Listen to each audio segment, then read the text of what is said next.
আমি শাহ আলম আছি আপনাদের সাথে খরগোশ নিয়ে আজকে কিছু কথা বলবো। শান্ত স্বভাব। খরগোশ সাধারণত খুব শান্ত এবং নিরহ স্বভাবের হয়। এদের এই নিষ্পাপ আচরণ মানুষকে সহজেই আকর্ষণ করে।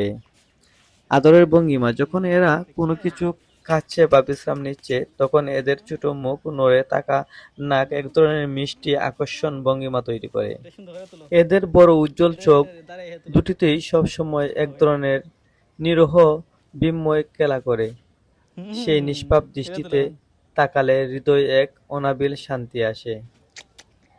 খরগোশের লম্বা সোজা কান দুটি কেবল শোনার জন্য নয়, এদের চেহারা এবং বিশেষ মাধুর্য যোগ করে।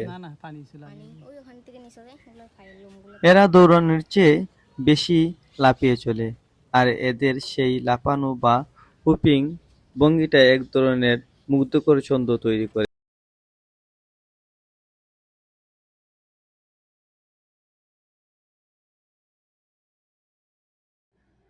খরগোশ কেবল প্রাণী নয়, এরা স্নেহ আর নিষ্পাপ সৌন্দর্যের প্রতিচ্ছবি, যা আমাদের হৃদয়ে এক মিষ্টি অনুভূতি তৈরি করে।